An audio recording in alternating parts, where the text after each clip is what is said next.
It's presidential, the outcome evidential. We strive for higher mental. This time, no accidental. We shine because we special. No Kim, Kali, or Kendall. The others, I ain't forget you. Some stories, this isn't mental.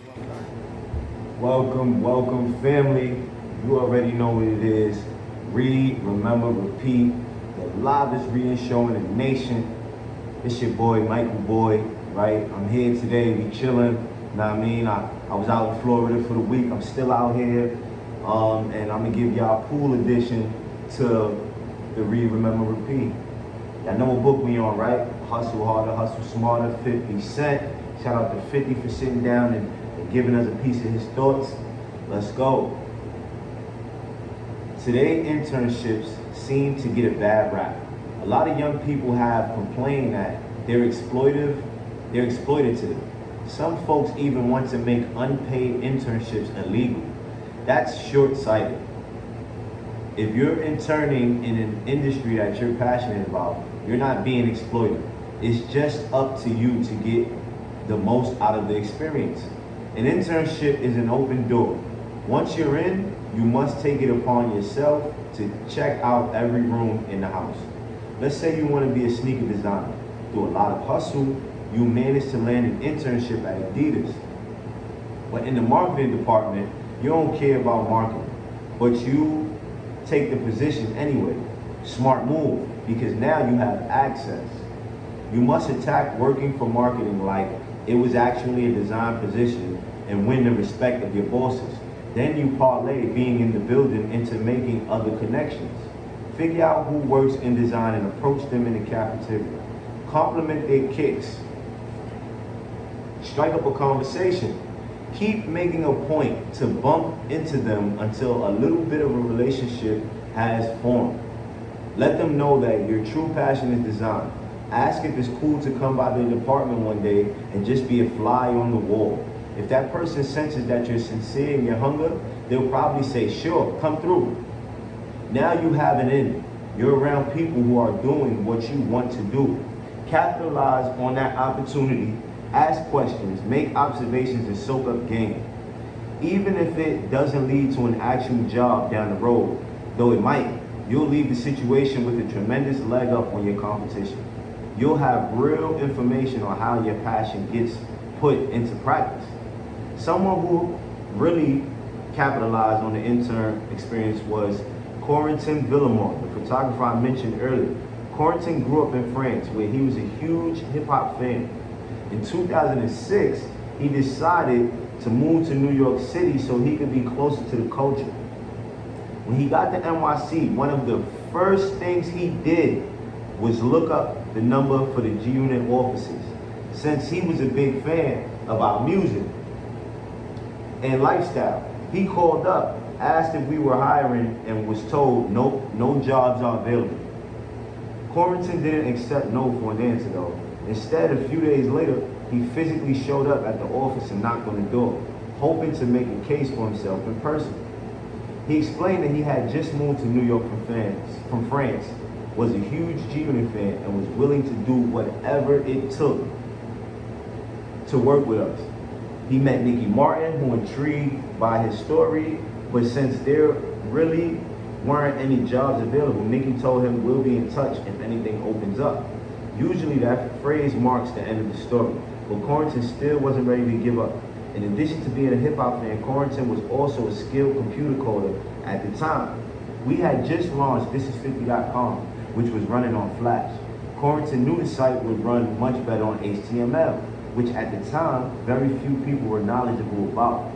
So he called the office back and explained he knew a way to improve our website. Now he really had our attention. When it was clear he knew what he was talking about, we offered him an internship working on his site. Corentin jumped at it and, true to his word, almost immediately made the site better.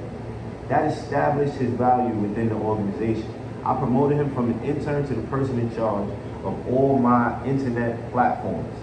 Since he was also a very skilled photographer, he became my in-house photographer.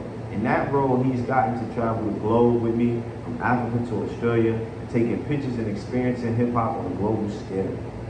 Corentin was able to make his dream back in France a reality because he understood two key concepts.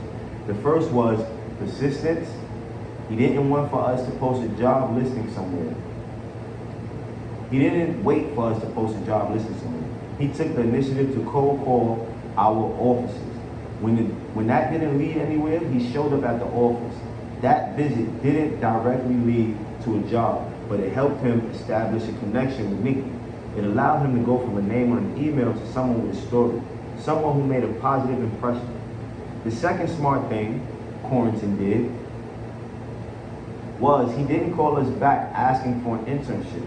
Instead, he offered us something. He studied our organization, saw where we could use improvement, and then saw how he could add value. I don't care if it's hip hop, film, or the financial sector. If you can make a convincing case that you can add value to an organization, they're going to find a spot for you. Once you've got that spot, now you can build up your value, either within that or organization or in another one once you get some experience and titles under your belt. Get it on paper. A final word on making sure you always get your fair value.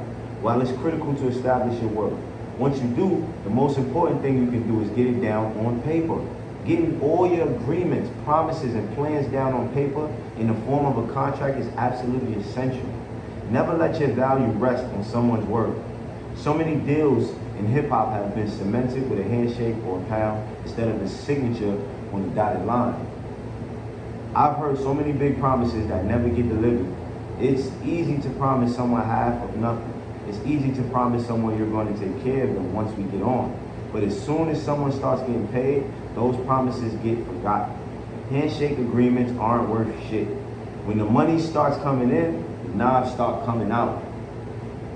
In hip hop in particular, words like family and forever get thrown around freely, but they aren't worth a thing. Ask Freeway, Beanie Siegel, or hell, Dame Dash how tight Rock La Familia really was. Not very. Puffy loved to talk about Bad Boy for Life. Ask Sean O'Loon how long that life lasted. Hell, to hear Young Buck or Lloyd Banks tell it, I probably let them down too. I see it a different way, as I'll explain later, but that's been their perspectives at times. But the bottom line is this: promises aren't worth shit. You have to get papered up. Whether you're collaborating on an album, a TV script, a landscaping business, or a brewery, you need to get the terms and expectations on paper before you sink too much of your time and equity into it. Trust me, everyone loves each other at the start. That handshake agreement feels firm when you're starting out, but jealousy and envy are real. They might be buried so deep in a person's nature that it can take years for them to come out. But they'll find a way if there's money involved. Protect yourself, put it on paper. We made it to chapter 5, guys. Chapter 5 is called Evolve or Die. Family. I mean, there's so much value in this book, man. Like, I hope you got it, man. I hope y'all tapping into the series. But you already know. Read, remember, repeat. Let's see if I can break this up for y'all real quick. Outside of the sandbox, it ain't inspiring. Product of the environment, tired of seeing these niggas dying. Mothers and fathers crying. We all here to iron. Did you